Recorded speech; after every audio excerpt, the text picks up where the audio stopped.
Silakan Ustadz. Bismillahirrahmanirrahim. Assalamualaikum warahmatullahi wabarakatuh. Alhamdulillahil wahidil qahhar, al-azizil ghaffar, mukawwiril lail 'alan nahar, tadhkiratan liulil qulubi wal absar wa tabsiratan lidawil albab wal i'tibad. Asyhadu an la ilaha illallah wahdahu la syarikalah wa asyhadu anna Muhammadan abduhu wa rasuluhu la nabiyya wa la rasula ba'dah. Allahumma salli wa sallim wa barik ala nabiyyina Muhammadin wa khataman nabiyyin Muhammad ibn Abdullah wa huwa ar-rasul al-mab'uts ila rahmatan lil alamin. Wa qad qala Allah ta'ala fil Qur'anil Karim, a'udzu billahi minasy syaithanir rajim. Bismillahirrahmanirrahim. Ya ayyuhalladzina amanu taqullaha haqqa tuqatih wa la tamutunna illa wa antum muslimun. Bapak-bapak, ibu-ibu yang dirahmati Allah Subhanahu wa taala, alhamdulillah bersyukur kepada Allah Subhanahu wa taala karena sampai detik ini Allah masih melimpahkan, mencurahkan karunia-Nya, nikmat-Nya yang begitu banyak sehingga kita masih bisa melaksanakan ibadah saum dan qiyam Ramadan ini. Mudah-mudahan Allah menerima segala amal kebaikan yang sudah kita tenun, sehingga pada kesempatan hari ini kita bisa mempersembahkan puasa yang berkualitas di hadapan Allah Subhanahu wa taala. Salawat serta salam semoga selalu tercurahkan kepada Nabi Muhammad sallallahu alaihi wasallam, kepada keluarganya, kepada sahabatnya, sampai kepada kita yang selalu berusaha untuk menyelami, mentadaburi sirah-sirah nabawiyah, sehingga kita bisa aplikasikan dalam kehidupan kita sehari-hari. Bapak, Ibu yang dirahmati Allah Subhanahu wa taala, nama saya Husni Hirjin. Kebetulan hari ini, tadinya saya tinggal di Jakarta, udah beberapa bulan, mungkin ada 5 bulan, sudah pindah Pak sekarang di Tasikmalaya, tepatnya di Pondok Pesantren Al-Furqan. Insyaallah pada kesempatan hari ini kita akan membahas tema tentang mengenai jasad dan roh dalam menghadapi bulan Ramadan ini. Penting untuk kita ketahui bahwa masalah jasad dan roh ini harus sama-sama satu frekuensi ketika menyambut bulan Ramadan. Ketika Allah sebutkan kata jasad di dalam Al-Quran, Allah ulang sebanyak 4 kali. Ketika Allah berbicara tentang ruh, Allah ulang di dalam Al-Quran sebanyak 14 kali. Sebelum terjadinya jasad dan ruh, kita akan terlebih dahulu mengetahui apa itu jasad dan apa itu ruh. Sehingga ketika kita nanti bisa mengetahui lebih dalam kenapa bisa terjadi jasad itu tidak satu frekuensi dengan ruh, ataupun ruh sendiri tidak satu frekuensi dengan jasad. Oleh karena itu, kita harus bisa menyamakan persepsi dulu untuk mengetahui apa itu jasad dan apa itu ruh. Jasad itu adalah materialnya. Inti jasad itu adalah materialnya. Contoh, mata, hidung, telinga, tangan, dari ujung kepala sampai ujung kaki itu adalah jasad. Sedangkan ruh adalah sesuatu yang baik yang Allah turunkan kepada manusia. Jadi untuk ruh ini, banyak sekali orang meneliti tentang ruh, tapi Allah memberikan batasan tentang ruh ini. Kul, katakan ya Muhammad, kulir ruh min amri rabbi. Bahwa urusan ruh itu adalah urusan Allah. Jadi tidak perlu seseorang sampai menghabiskan waktunya untuk meneliti ruh, karena ruh itu adalah urusan Allah. Yang perlu kita teliti adalah tentang jasad saja. Seperti halnya para dokter meneliti tentang bagaimana organ tubuh manusia itu, sampai meyakinkan bahwa fa'lam annahu la ilaha illallah, bahwa segala apapun yang kita teliti, yang kita bahas, yang kita cari itu titik muaranya harus kepada Allah Subhanahu wa taala. Oleh karena itu segala sesuatu itu harus fa'lam, harus dengan ilmunya. Jadi dokter harus dengan ilmunya, jadi petani pun harus dengan ilmunya. Jadi pengusaha pun harus dengan ilmunya. Oleh karena itu segala sesuatu tanpa ilmu, maka dia pada akhir-akhirnya itu akan tersesat. Oleh karena itu Allah turunkan Al-Quran, Allah turunkan, bahkan Rasulullah SAW menjelaskan dalam hadisnya bahwa Al-Quran dan Al-Hadis ini merupakan sumber pokok umat Islam yang dimana kita harus menyelami makna-maknanya supaya tidak tersesat. Hadirin, bapak-bapak, ibu-ibu yang dirahmati Allah Subhanahu wa Ta'ala, apabila jasad dan ruh ini bertemu, maka akan menghasilkan namanya hawaun nafs. Pakai hak besar ya Pak. Hawaun nafs.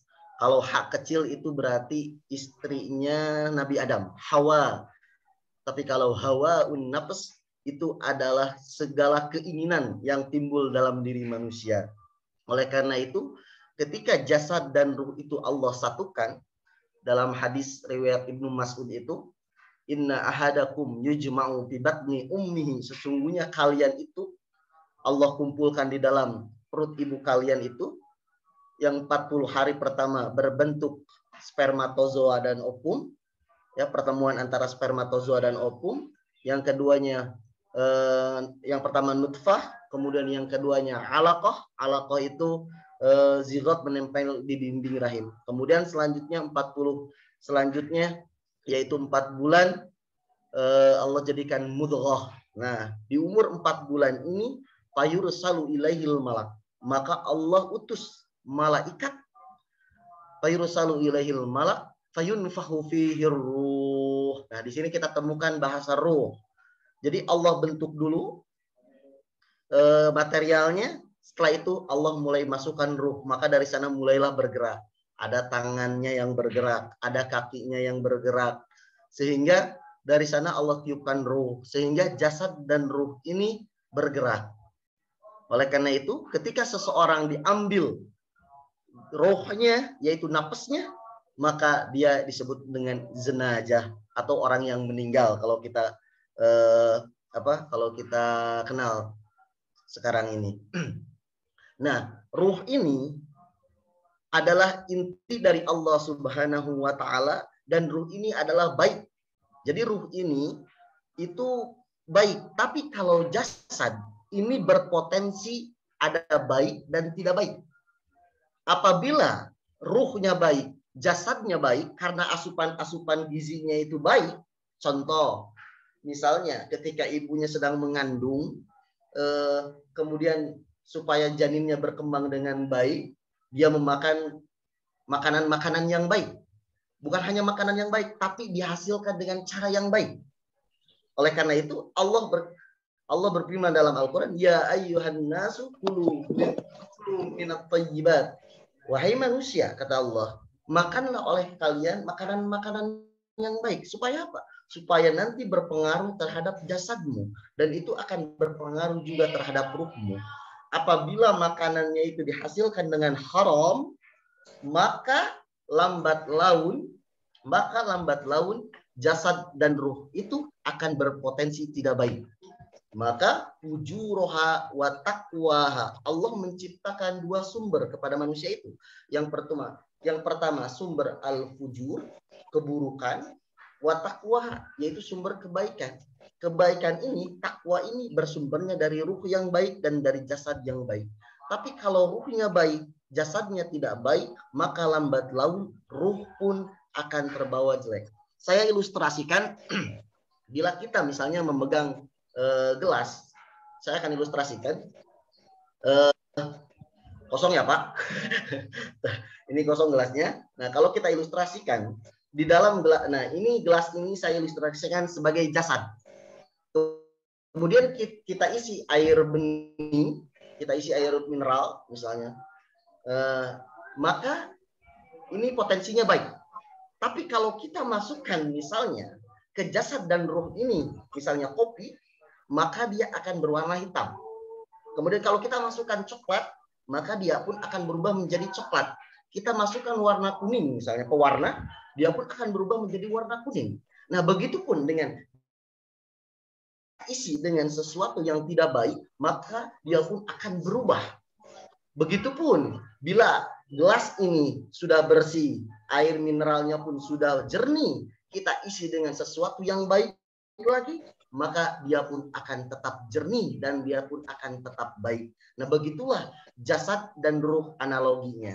Begitupun dalam kehidupan ini, ketika seseorang misalnya hawa nafsunya lebih tinggi, keinginannya, karena setiap orang pasti dikasih hawaun nafs sama Allah, yaitu rasa ingin memiliki. Ada juga rasa kekurangan. Innal insan khuliqa halu'a. Dan ini menjadi fitrah manusia, bahwa manusia itu Allah ciptakan selalu berkeluh kesah. Dikasih rezeki sedikit, masih mengeluh. Dikasih rezeki masih banyak, masih kurang. Itulah. Oleh karena itu, Allah turunkan dalam hati ini ada fuzur dan ada takwa. Sehingga ketika takwa itu meningkat, maka si hawaun nafas ini kita bisa kendalikan. Tapi kalau misalnya takwanya itu tenggelam, sedangkan fujurnya itu yang meningkat, fuzurnya itu yang meningkat, maka hawa nafsu yang akan mengekang dirinya. Sehingga apapun misalnya, dari mulai tata ucapnya kasar, dari mulai tata pandangan ke orang itu dia kurang respect, tangannya kadang memukul, tangannya kadang mengambil hak orang lain, kakinya dilangkahkan kepada hal-hal yang tidak bermanfaat, maka lambat laun jasad dan ruh yang ada di dalam tubuh kita ini lambat laun akan tertutup oleh cahaya-cahaya kebaikan. Oleh karena itu, Allah menciptakan hawa nafsu kepada manusia itu ada 3. Yang pertama, ada hawa nafsu ammaratum bisu, yaitu hawa nafsu yang selalu mengarahkan kepada keburukan. Yang kedua, ada nafsul lawamah. Kadang kita sadar, kadang tidak sadar. Kadang kita baik, kadang kita tidak baik. Itu nafsul lawamah. Kadang pada hari ini kita rajin baca Al-Quran, tapi siangnya jadi malas. Itu apa? Itu nafsul lawamah. Ada nafsu lagi yang lebih hebat lagi. Karena takwanya sering digunakan, meningkat takwanya, dia akan mendapatkan nafsul mutmainnah. Nah, ini yang diharapkan oleh kita semuanya, yaitu selalu kegiatan-kegiatannya diisi dengan hal-hal yang positif. Ketika apa? Ketika dia mau berbuat maksiat, maka pada waktu itu juga Allah menunjukkan jalan-jalan kebaikan. Apa? Karena takwanya terus ditingkatkan. Oleh karena itu, orang takwa, ketika setiap langkahnya, setiap ucapannya, setiap tatapannya, setiap dia bekerja, libatkan Allah di dalamnya. Ketika kita melibatkan Allah di dalam, maka Allah pun akan membimbing kita, akan memberikan arahan-arahan langsung dari Allah Subhanahu wa taala. Oleh karena itu, dalam hadis itu, setiap kita memulai pekerjaan, maka kata Rasulullah SAW, mulailah dengan Bismillahirrahmanirrahim. Kata ba di kalimat Bismillah itu ada 3 fungsi. Yang pertama al-muraqabah, yang kedua adalah al-muhafadhah, yang ketiga itu adalah at-taqrib. Artinya apa? Al-muraqabah itu kita merasa diawasi oleh Allah. Karena saking dekatnya Allah, bahkan lebih dekat daripada urat-urat kita. Setiap pekerjaan yang akan kita lakukan, yakinkan dalam diri bahwa Allah itu melihat. Kemudian yang kedua, bahwa Allah itu al-ilsaq, bahwa Allah itu menempel dengan diri kita.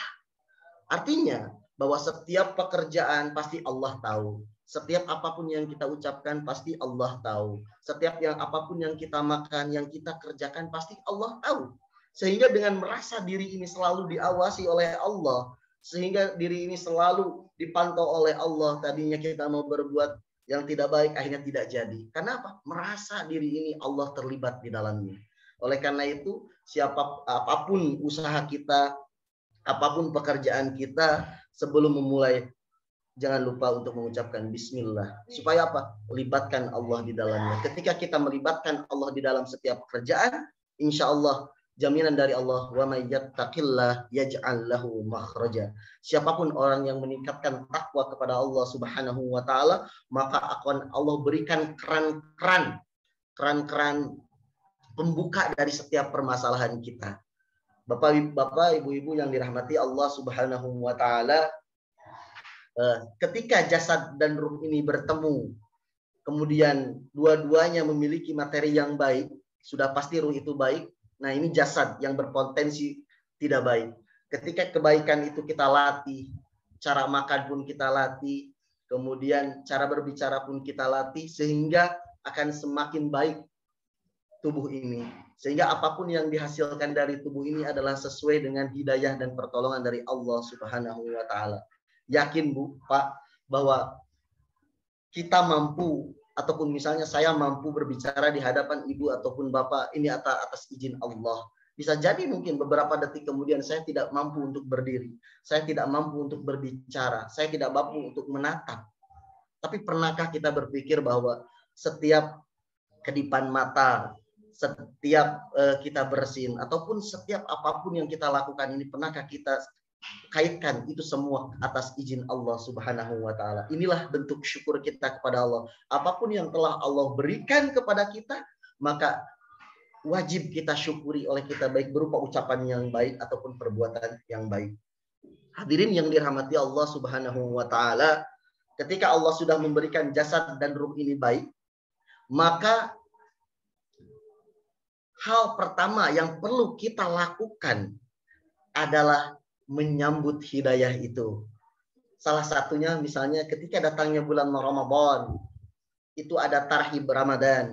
Tarhib Ramadan itu artinya kita menyambut dengan bergembira. Salah satu contohnya adalah kata marhaban. Artinya selamat datang itu kita ucapkan untuk tamu kita ke rumah. Artinya apa? Kita mempersiapkan rumah kita sebaik mungkin, karena akan adanya tamu yang begitu luar biasa. Karena ada saudara kita yang mau datang ke rumah.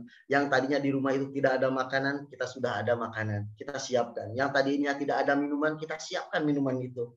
Yang tadinya rumahnya kotor, kita sapu. Yang tadinya rumahnya belum dikepel, kita kepel. Bahkan sampai dicat, karena akan adanya saudara-saudara kita yang jauh yang akan datang ke rumah. Bisa jadi.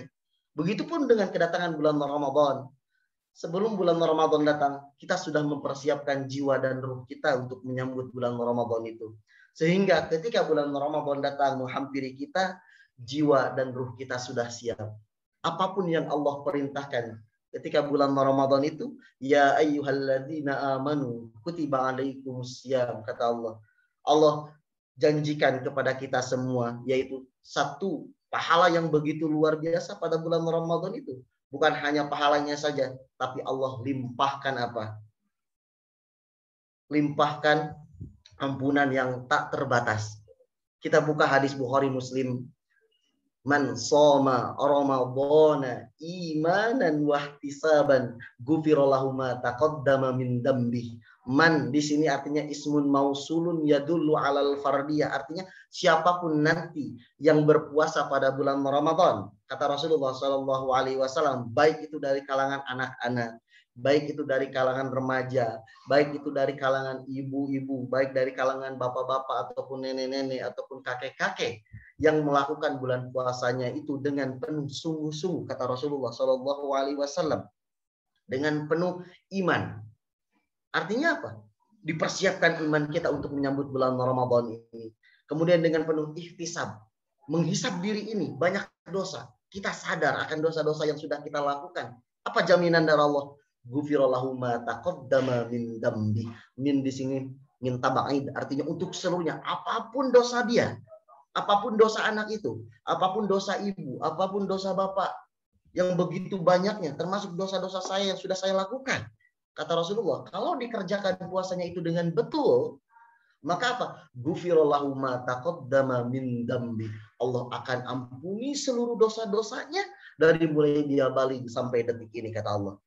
Inilah pahala yang begitu luar biasa yang Allah berikan kepada kita pada bulan Ramadan ini. Sehingga pada bulan Ramadan ini, Bu, Pak, kita manfaatkan sebaik-baiknya momen ini sehingga Allah ampuni segala dosa-dosa kita. Jangan sampai turun hadis lain yang dari Rasulullah Shallallahu alaihi wasallam. Ketika itu Rasulullah Shallallahu alaihi wasallam sedang berkhutbah di depan para sahabat. Ketika itu Rasulullah Shallallahu alaihi wasallam, masih kedengaran Pak suaranya, Pak? Masih Ustaz. Halo? Jelas Ustaz. Masih jelas Ustaz. Ya. Ketika itu Rasulullah Shallallahu alaihi wasallam sedang berkhutbah di depan para sahabat. Pada waktu itu malaikat Jibril turun. Ketika Rasulullah turun dari mimbarnya itu, Rasulullah mengatakan amin. amin, amin sampai 3 kali. Kemudian para sahabat bertanya, "Limada ya Rasulullah? Ada apakah gerangan ya Rasulullah engkau menyebutkan amin tanpa menjelaskan apa yang terjadi?" Kemudian Rasulullah bilang, "Waqad atani Jibril." Telah datang tadi malaikat Jibril kepadaku. Dia mengatakan, "Bu'dan man adraka Ramadan falam yughfirullah." Celaka dan sungguh keterlaluan orang itu. Kata Rasulullah, celaka dan sungguh keterlaluan orang itu. Apa? Man adraka Ramadan. Dia tahu datangnya bulan Ramadan. Dia tahu pahala bulan Ramadan. Dia tahu segala apapun yang ada pahala di bulan Ramadan itu. Falam yughfirullah. Tapi Allah tidak ampuni dosa-dosanya. Oleh karena itu Pak, Bu, manfaatkan bulan Ramadan ini sebaik mungkin sehingga kita isi bulan Ramadan ini dengan kebaikan-kebaikan yang berlimpah. Karena apa? Karena kita sudah marhab, artinya selamat datang ya bulan Ramadan. Apapun yang Ramadan minta, kita siapkan. Kata Allah, kamu harus tarawih, kita tarawih. Kamu harus baca Al-Quran, interaksi dengan Al-Quran. Cara berinteraksi dengan Al-Quran itu ada 3, Pak. Yang pertama adalah qiraah, artinya membaca. Baik paham atau tidak baca, kata Allah. Seperti halnya ayat yang pertama turun, Iqra bismi rabbikal ladzi khalaq. Hei Muhammad, kata Jibril, bacalah atas nama Tuhanmu. Iqra. Mau paham mau tidak baca. Tapi apa kata Allah? Ketika kita membaca melibatkan Allah, maka apa jaminan dari Allah? Yang tadinya tidak bisa menjadi bisa. Yang tadinya tidak bisa menjadi bisa. Begitupun Rasulullah ketika disuruh Iqra, ma'ana biqari, saya tidak bisa baca. Diulang sampai 3 kali tetap tidak bisa. Artinya apa? Kemudian malaikat Jibril bilang, Iqra bismi rabbikal ladzi khalaq. Niatkan bacamu itu karena Allah. Oleh karena itu ketika kita tidak paham tentang terjemahnya ataupun tafsirnya pada bulan Ramadan ini, kita pelajari itu semua. Pertama qiraah, mau paham atau tidak kita baca itu Al-Qur'an. Yang kedua tilawah. Kita pelajari tajwidnya, kita pelajari tahsinnya, kita pelajari terjemahnya, kita pelajari tafsirnya, kita pelajari asbabun nuzulnya seperti apa, kita pelajari fikih dakwahnya atau fikih yang terdapat di dalam Al-Quran itu apa. Itu kita pelajari tilawah. Kemudian yang terakhir adalah al-muhamalah atau al-hibdu, yaitu kita hafalkan Al-Quran itu. Sehingga kita dapat jaminan bahwa nanti ketika di akhirat kelak kita disebut sebagai orang yang mendapatkan syafaat dari Quran itu sendiri. Oleh karena itu, manfaatkan bulan Ramadan ini yaitu bulan Al-Quran sehingga kita terus bisa berinteraksi dengan Al-Quran. Yang kedua, kita harus memperbanyak infak, Pak, sedekah. Apapun yang kita bisa infakkan, walaupun sedikit, karena Allah tidak melihat sedikit atau banyaknya, tapi adalah ikhlasnya ketika kita memberikan. Karena amalan-amalan apapun, sehebat apapun amalan itu, tanpa diiringi dengan rasa ikhlas. Apa itu ikhlas? Ikhlas itu artinya dalam secara kaidah bahasa, ikhlas itu asal katanya dari kata kholaso. Kholaso itu artinya sudah. Jadi kalau orang Arab, Pak, kalau orang di Timur Tengah itu, kalau mereka beres melakukan pekerjaan apapun, misalnya contoh, seorang DKM membereskan masjid, dia sapu-sapu dengan bersih, dengan total, dengan totalitas, dengan profesionalismenya, dia bereskan, maka dia bilang, ana khalas, saya sudah mengerjakan pekerjaan ini dengan bersih, total, tanpa ada cacat apapun. Artinya tidak tertinggal debu-debunya, tidak tertinggal sampahnya, kemudian bahkan bukan hanya tidak tertinggal, dia dipel, bersih betul. Nah begitupun amalan kita. Ketika kita berbuat ikhlas itu artinya kita tidak mengharapkan pujian orang. Kita tidak mengharapkan orang melihat kita mau berbuat baik ataupun kita berbuat sedekah. Tidak. Tapi apa? Kita yakin Allah pasti yang akan membalas itu semua. Itulah bentuk ikhlas. Memang ikhlas ini adalah hal yang paling sulit kita lakukan. Tapi karena kita lakukan sering continue, sering banyak latihan, dari mulai sholat kita ikhlaskan karena Allah Subhanahu wa Ta'ala. Ketika kita infak, kita niatkan itu karena Allah Subhanahu wa Ta'ala.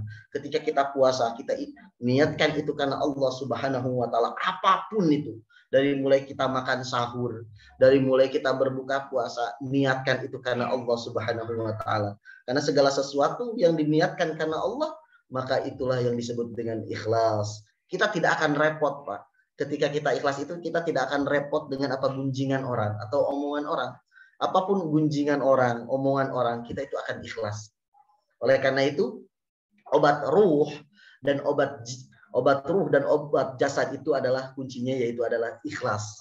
Ketika kita tidak ikhlas, maka akan timbul yang namanya penyakit hati, Pak. Dari mulai iri hati. Iri hati ini pasti selaras dengan, ataupun iri hati itu pasti temannya adalah sombong. Ketika kita iri terhadap orang, ketika kita iri terhadap rumah orang, ketika kita iri terhadap kendaraan orang, kemudian kita pengen memiliki hawa nafsu tadi, pengen seperti orang, wah baju pengen seperti dia, mobilnya pengen seperti dia, ataupun hal apapun, kemudian dia ikuti gaya orang itu, maka lambat laun dia pun akan al-kibir timbul dalam tubuhnya, yaitu rasa sombong. Ketika dia sudah memiliki, dia pun pasti akan memperlihatkan kepada orang lain. Oleh karena itu penyakit hati iri dan sombong ini pasti sepaket, Pak. Kemudian yang kedua, penyakit hati itu pasti sepaket juga ini, yaitu marah dan dendam. Ketika seseorang sudah marah terhadap seseorang, kemudian dia sakit hati, kemudian dia pun akan dendam terhadap orang yang sudah memarahinya itu. Itu satu paket, Pak. Kemudian penyakit hati yang lain yaitu apa? Pelit dan rakus. Pasti ini satu paket. Ketika seseorang sulit untuk apa? Ketika seseorang kurang terhadap rezekinya, kurang terhadap penghasilannya, dia akan merasa rakus. Allah berikan sedikit rezekinya, dia merasa kurang. Allah berikan lebih rezekinya, dia akan merasa pengen lagi. Oleh karena itu, untuk mengobati itu semua, maka kuncinya adalah ikhlas. Ikhlas itu adalah sebagai obat penawar. Tadi kita sudah membahas tentang ruh dan jasad yang bisa berpengaruh terhadap hal-hal apa? Seperti halnya dokter memeriksa seseorang sakit apa, maka diberikanlah resep obatnya. Ini loh resep obatnya, yaitu ikhlas. Ketika kita ikhlas, maka iri hati ataupun sombong tidak akan ada dalam rumus kehidupan kita.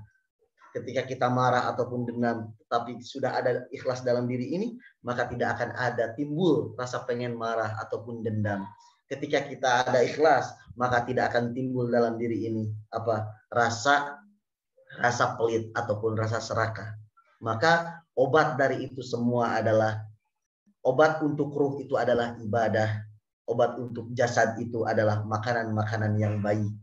Sehingga apabila dua-duanya disatukan, karena makanan tubuh kita itu butuh gerak, tangan ini supaya bergerak, maka asupi dengan gizi-gizi yang baik dan plus dengan caranya yang baik. Begitupun roh diisi dengan ibadah-ibadah yang baik yang dituntunkan oleh Rasulullah Shallallahu Alaihi Wasallam. Mungkin itu yang bisa saya sampaikan pada kesempatan hari ini. Mari kita sama-sama berdialog. Mungkin ada pertanyaan ataupun ada yang kurang paham ataupun apa, bisa kita berdialog. Mungkin itu saja.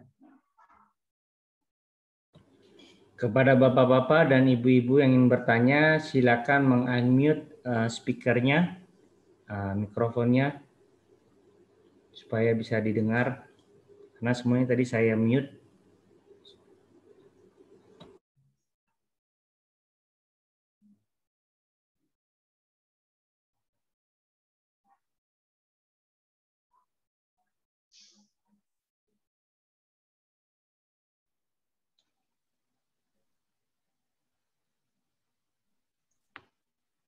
Assalamualaikum warahmatullahi wabarakatuh. Waalaikumsalam warahmatullahi wabarakatuh. Izin bertanya, Ustaz.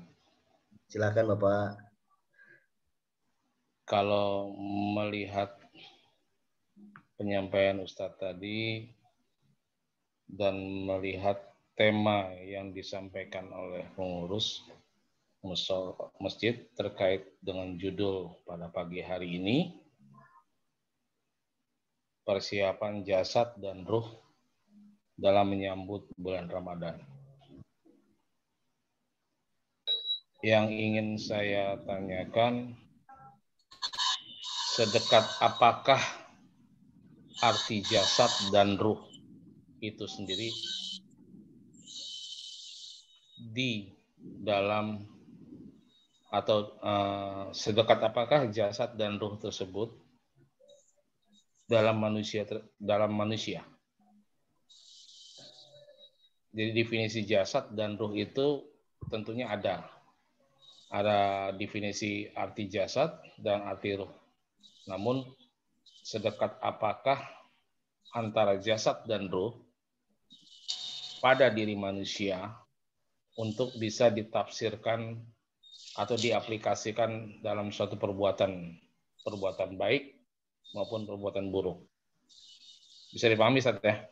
Ya. Satu. Lanjut yang kedua, Ustaz. Kita pahami ada beberapa metode penyampaian para guru-guru kita terkait persiapan apakah yang perlu kita siapkan dalam menghadapi atau menyambut bulan Ramadan.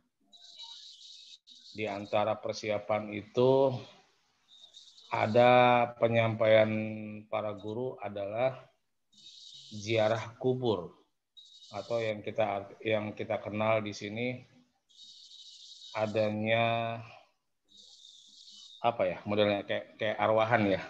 Ya. Bagaimana menurut Ustadz pengertian ziarah kubur tersebut dalam menyambut Ramadan? Ya. Adakah hal yang diwajibkan atau adakah hal yang harus difardukan untuk hal tersebut? Saya rasa cukup dua itu, Ustaz. Terima kasih. Baik. Kurang lebih mohon maaf. Billahi taufiq wal hidayah. Assalamualaikum warahmatullahi wabarakatuh. Waalaikumsalam warahmatullahi wabarakatuh. Langsung jawab saja ya Pak ya. Silakan Ustaz, silakan. Oke. Terima kasih kepada Bapak Muhammad Iqbal. Mudah-mudahan Allah mencurahkan karunia-Nya, Allah mencurahkan keberkahan kepada Bapak Muhammad Iqbal dan keluarga. Amin ya rabbal alamin. Ada dua pertanyaan dari Bapak Muhammad Iqbal ini. Saya akan jawab dulu nomor 2 Pak. Nanti karena akan bakal nyambung nanti. Yang pertama, persiapan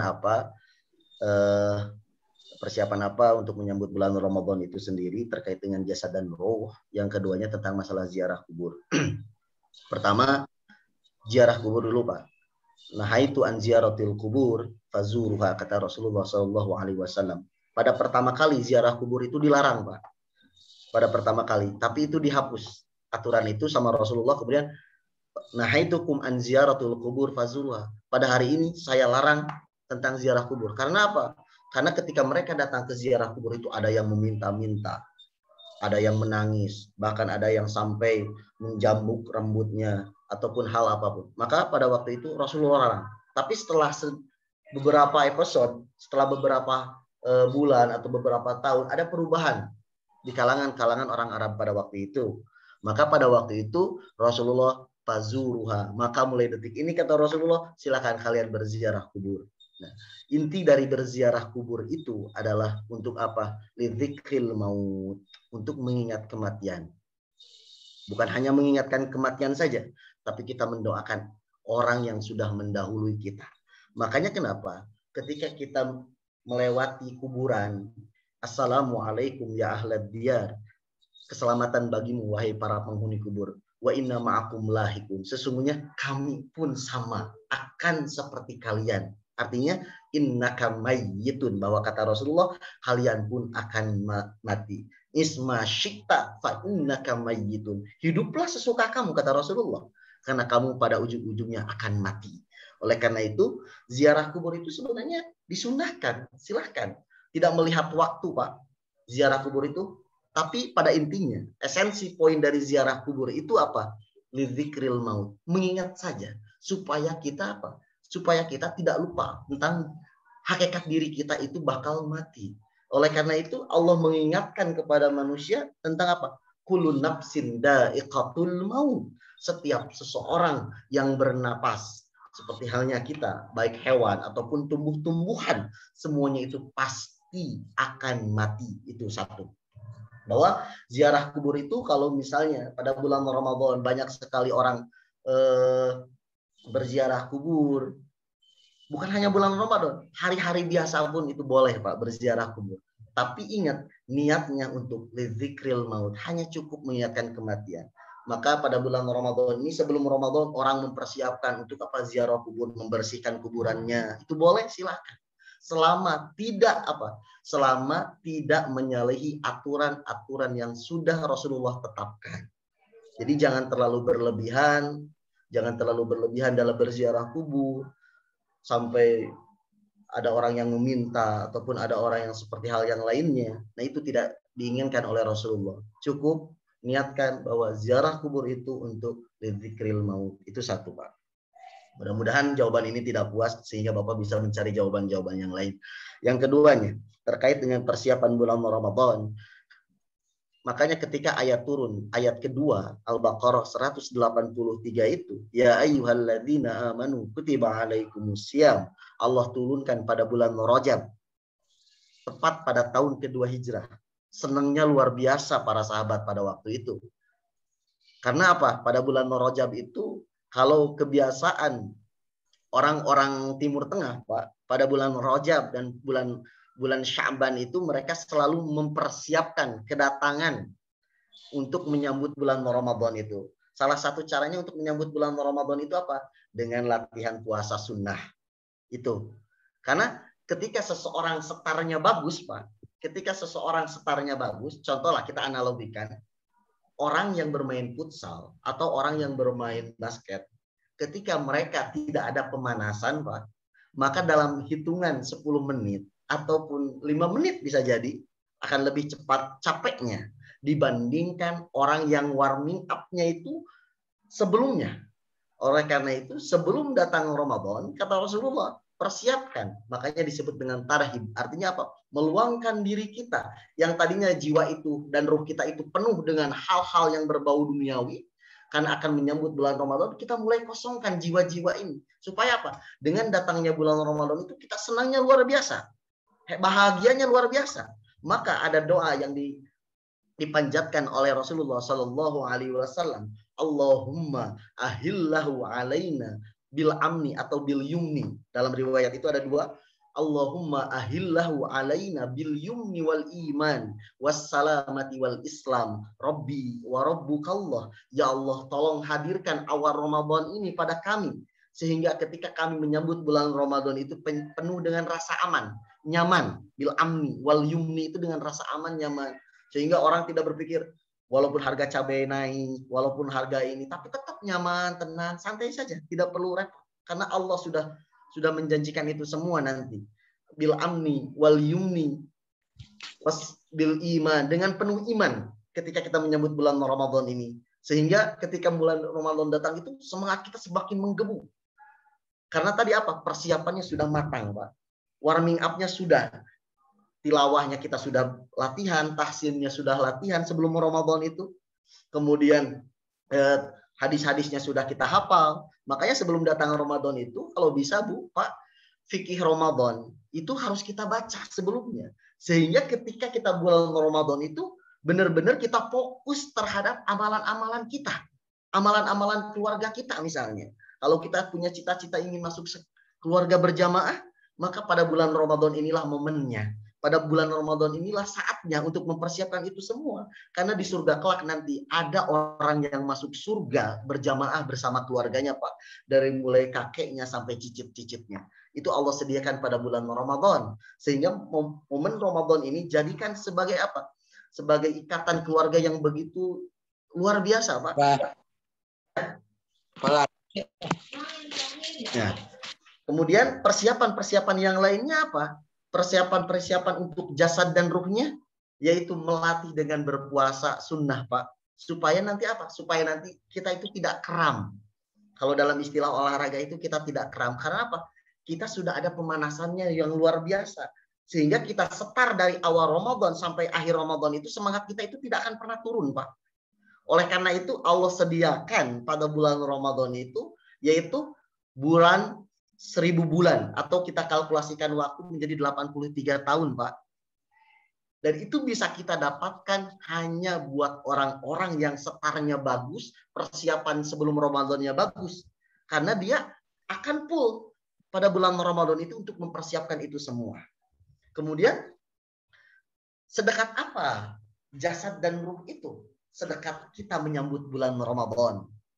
ataupun sedekat kita ketika kita berdoa kepada Allah Subhanahu wa taala. Artinya apa?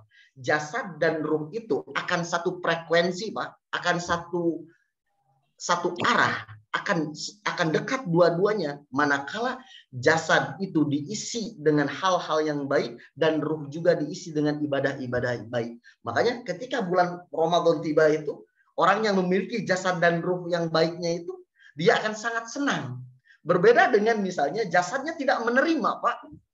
Dia masih berpikir, aduh, rumah saya belum dicat. Aduh, rumah ini masih kotor. Waduh, makanan-makanan pokok begitu naiknya luar biasa. Ataupun apa? Dia merasa belum siap menerima Ramadan itu. Dan itu akan terasa, Pak. Secara jasad dia kita itu akan terasa. Kenapa? Ruh itu sudah pengen menyambut bulan Ramadan, tapi jasad tidak mau menerima. Contoh kecil lah. Seperti halnya ketika kita mendengar adzan, Pak. Allahu Akbar, Allahu Akbar.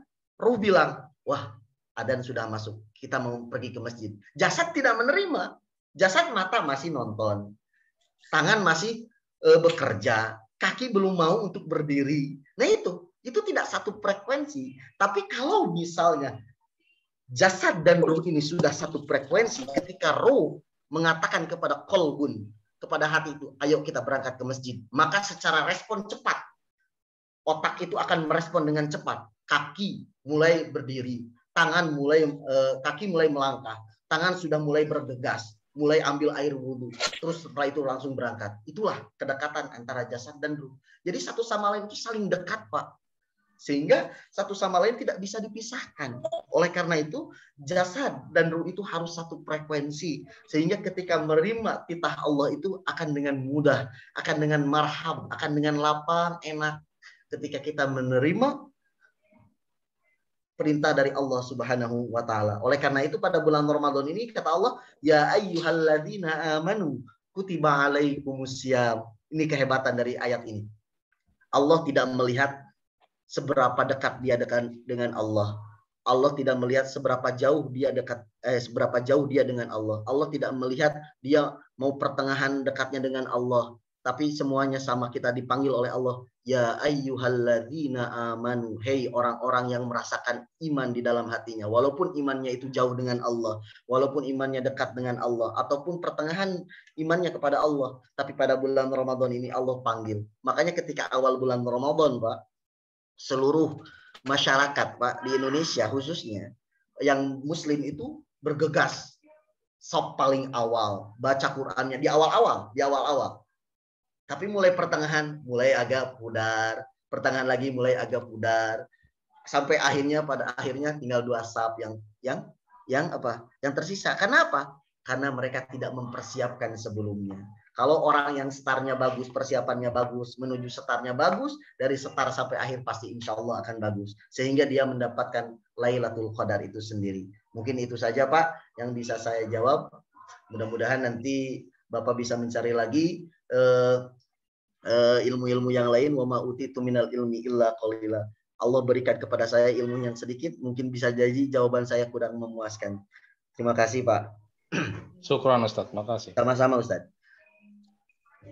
Ada pertanyaan lain? Silakan Bapak-bapak, Ibu-ibu. Masih dibuka 2-3 pertanyaan lagi.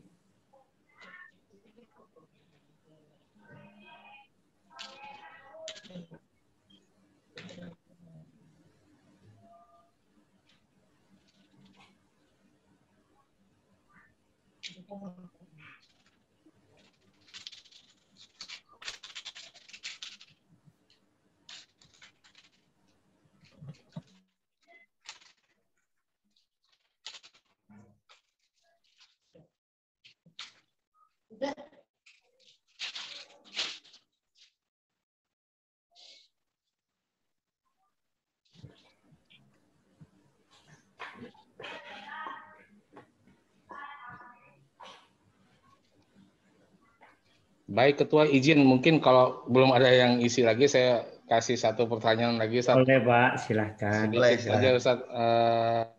Saya tertarik dengan penyampaian barusan. Bagaimana cara kita agar bisa istiqomah baik dalam soal ibadah maupun amalan selama di bulan Ramadan. Saya rasa ini pertanyaan yang sering Ustadz dengar. Ya. Mudah-mudahan bermanfaat buat kita semua. Silakan Ustadz. Ya, terima kasih Bapak Muhammad Iqbal. Istiqomah itu sebelum kita membahas kepada bagaimana cara supaya istiqomah ya Pak, kita pahami dulu apa itu arti istiqomah. Asal katanya dari kata koma yakumu, artinya berdiri tegak lurus. Kalau ditambah istaknya di depan, maka ada usaha untuk kita berdiri tegak. Walaupun kita tidak mampu untuk berdiri tegak, tapi usahakan kita untuk selalu berusaha ada dalam niatan dalam hati ini, untuk mampu tetap berdiri tegak. Nah, kalau misalnya kita menyangkut terhadap amalan-amalan supaya kita tetap istiqomah, maka harus ada usaha terus-menerus dalam diri ini, Pak. Harus banyak latihan. Seperti halnya gini lah. Seperti halnya kita sholat, Pak. Sangat sulit untuk khusyuk itu. Sangat sulit untuk khusyuk itu. Bahkan ada kalanya ketika kita mulai Allahu Akbar itu kadang ingat ini, ingat itu hal-hal yang biasa. Bahkan Ali bin Abi Thalib pun pernah merasakan seperti itu. Pernah tidak khusyuk sholatnya. Tapi kata Rasulullah, kalau kamu tetap berdiri tegak dengan lurus, artinya kalau kamu tetap untuk berlatih, untuk berdiri, maka lambat laun kamu akan bisa istiqomah. Oleh karena itu istiqomah tidak bisa kita dapatkan secara instan. Istiqomah itu tidak bisa didapatkan dari keturunan, tidak. Tapi hasil dari usaha kita. Seberapa jauh usaha kita untuk mencoba, seberapa jauh usaha kita untuk berlatih. Seperti halnya anak-anak, Pak. Ketika anak-anak, sebelum mereka bisa berdiri itu mereka latih dulu ngorondang. Atau kalau bahasa Sundanya itu ngorondang ya. Latihan dulu untuk mulai dia mau bangkit untuk berdiri. Tetap bertahap itu semua. Kita tidak dapatkan secara instan. Perlu latihan. Begitupun pada bulan Ramadan ini. Supaya kita tetap istiqomah, maka kita yang paling pertama kita lakukan adalah minta berdoa, Pak. Ud'u ila sabili rabbika bil hikmah. Yang paling pertama adalah minta kita berdoa kepada Allah. Contoh kecil apa? Ketika anak kita misalnya tidak mau sholat, tidak mau ikutan puasa, ataupun keras hatinya, ataupun keras kepala, yang perlu lakukan Bapak itu bukan marah, bukan. Tapi yang paling pertama adalah Bapak lakukan adalah minta doa kepada Allah. Ud'u ila sabili rabbika bil hikmah. Minta doa dulu. Ya Allah, lembutkan hati anak saya ya Allah. Lembutkan hati dia sehingga bisa menerima nasihat-nasihat. Yang keduanya apa? Wal mau'idotil hasanah. Nasihati, sering ajak ngobrol mereka. Wajadilhum billati ahsan. Kalau mereka mulai beranjak dewasa, ajak mereka untuk apa? Jalan-jalan kemana, Pak? Sambil mengingatkan bahwa segala seluruh yang di alam ini adalah milik Allah. Sehingga pondasi tauhid itu bisa kita tanamkan di hati mereka. Walaupun kita sedang bertamasya, walaupun kita sedang misalnya liburan kemana, setiap melihat laut, itu libatkan Allah di dalamnya. Setiap melihat pegunungan, itu libatkan Allah di dalamnya. Setiap kita melihat kendaraan, libatkan Allah di dalamnya. Oleh karena itu, latihan istiqomah itu perlu terus kita latih dan latih. Bahkan saya sendiri pun masih belum istiqomah, Pak. Saya sendiri pun, makanya saya minta doa dari bapak-bapak sekalian. Mudah-mudahan saya tetap istiqomah dalam kebaikan. Itu saja, Pak. Mungkin perlu latihan yang terus-menerus. Terima kasih, Ustaz. Ada pertanyaan lain, Bapak-bapak? Ustadz, saya mau nanya Ustadz. Ustadz tadi menganalogikan kan istiqomah, latihan, seperti olahraga supaya kita lebih siap, kita banyak latihan, training. Tapi Ustadz, kita ini kan banyak nggak tahu ya Ustadz. Kadang-kadang tuh rasa malas tuh, walaupun kita udah udah latihan, rasa malas, futur. Kadang walaupun hari ini kayaknya semangat banget, besok tuh tiba-tiba kok lemas gitu. Ya. Kayak kemarin udah banyak kok gitunya ibadahnya agak pelan dikit lah gitu. Ya. Nah, itu sifat malas itu ada obatnya atau bagaimana Ustaz? Kita sudah latihan tapi malas itu paling susah Ustaz. Ya betul sekali Pak. Memang malas itu memang susah. Tapi setidaknya Pak, ketika kita futur itu jangan terlalu terjun bebas lah Pak. Contoh gini Pak. Ketika misalnya satu hari ini kita 7 juz, Pak. Misalnya satu hari ini kita menghabiskan 7 juz. Nah, besoknya itu kemarin kok udah 7 juz, saya kurangin sekarang jadi 1 juz. Nah, kadang perasaan merasa cukup itu yang berbahaya, Pak. Nah, kalau dalam masalah amal kebaikan, itu jangan pernah merasa cukup, Pak. Tapi kalau dalam masalah dunia, itu harus merasa cukup.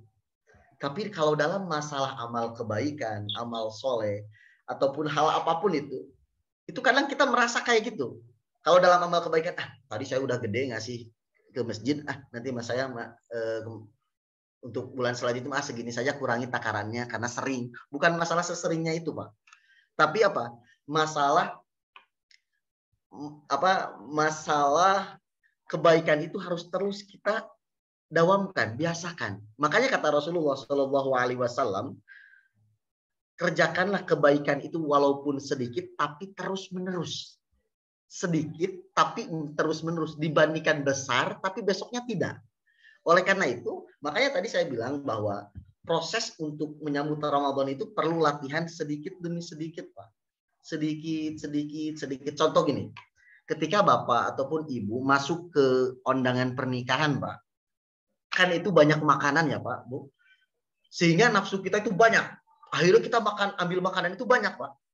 Tapi apa pada akhirnya? Bersisa. Dan itu dosa.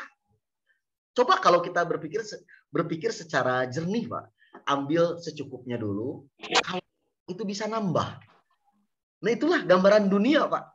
Kadang misal contoh ini makanan saja lah ya, Pak. Ketika bulan Ramadan misalnya. Pengen segala dimasukin ke dalam perut. Tapi yang dimakan apa? Cuman satu model. Mungkin itu Bapak pernah merasakan ataupun Ibu pernah merasakan hal seperti itu. Ya, itulah gambaran dunia. Kadang ketika kita melihat begitu banyak itu, seakan-akan pengen kita ambil semuanya. Tapi pada akhirnya kita hanya ngambil sedikit saja, Pak. Oleh karena itu, ketika kita masuk ke undangan tersebut ya, ambil secukupnya saja. Kalaupun kita mau makan di rumah, ambil secukupnya saja. Kalau kurang itu bisa nambah. Dibanding kita ambil banyak, ternyata tidak habis. Dan pada akhirnya itu kebuang. Begitupun gambaran dari Rasulullah, kerjakanlah amalan kebaikan itu sedikit tapi terus menerus. Frekuensinya terus lurus.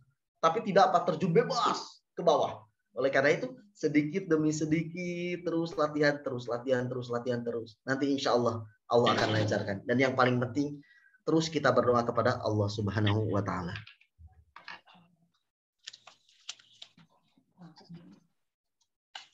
Mungkin itu saja, Pak. Bapak, masih ada pertanyaan? Kita tunggu dalam 10 detik. Kalau enggak ya mungkin bisa kita tutup, Ustadz. Kita tunggu sebentar. Baik. Mungkin dari Ibu-Ibu ada pertanyaan? Kalau bukan Bapak-Bapak. Ada malam. Yang ada Every. Tapi ada, iya, itu yang apa? Saya rasa itu saja pagi ini, Ustadz. Terima kasih banyak. Sebelumnya Ustadz, silakan ditutup, Ustadz. Baik, sebelum kita mengakhiri kuliah subuh ini, alangkah baiknya kalau kita tutup dengan doa bersama-sama. Aghfir lil muslimina wal muslimat wal mu'minina wal mu'minat al ahya'u minhum wal amwat wa ya qadiyal hajat innaka samiun qaribun mujibud da'wat. Ya Allah, berikanlah keluarga muslimin dan muslimat, keluarga yang selalu mendirikan salat dalam kehidupannya, ya Allah. Rabbi ghfirli wa liwalidayya warhamhuma kama rabbayani shaghira. Ya Allah, ampunilah kedua orang tua kami, ya Allah. Jika mereka masih hidup pada saat ini, ya Allah, mampukan mereka untuk husnul khotimah, ya Allah. Mampukan mereka untuk husnul khotimah, ya Allah. Jika mereka berat karena permasalahannya, ya Allah, ringankanlah, ya Allah. Berikanlah kepada mereka rezeki yang lebih banyak daripada kami, ya Allah. Rabbana ja'alna muqimas shalah wa min dzurriyyati. Ya Allah, jadikanlah kami suami yang selalu mendirikan salat dalam kehidupannya, ya Allah. Jadikanlah kami teladan bagi anak-anak kami, ya Allah. Ya Allah, jadikanlah istri kami, istri yang selalu menegakkan kehidupannya dalam sholat, ya Allah. Jadikanlah sholat sebagai pedoman dalam kehidupannya, ya Allah. Jadikanlah, ya Allah, teladan bagi anak-anaknya, ya Allah. Jika ada di antara anak-anak kami yang belum soleh, ya Allah, Itu karena kami bapaknya ya Allah. Itu karena kami ibunya yang belum mampu untuk menjadi teladan bagi mereka ya Allah. Ya Allah, ampunilah dosa-dosa kami ya Allah. Mampukan kami untuk selalu istiqomah beribadah di hadapan-Mu ya Allah. Ya Allah, jadikanlah kami dengan saudara-saudara kami agar kami saling bisa beramar ma'ruf nahi munkar ya Allah. Rabbana atina fid dunya hasanah wa fil akhirati hasanah wa qina adzabannar. Terima kasih kepada bapak-bapak, ibu-ibu, mudah-mudahan Allah mudah-mudahan kita bisa istiqomah sampai pada akhirnya kita mendapatkan derajat takwa di hadapan Allah Subhanahu wa taala. Mungkin ini yang bisa saya sampaikan. Kekurangan itu mutlak dari saya pribadi, tapi kalau kelebihan itu adalah Allah taala.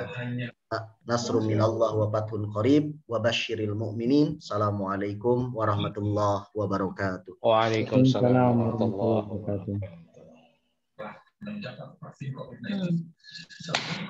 Izin live. Assalamualaikum. Waalaikumsalam warahmatullahi wabarakatuh.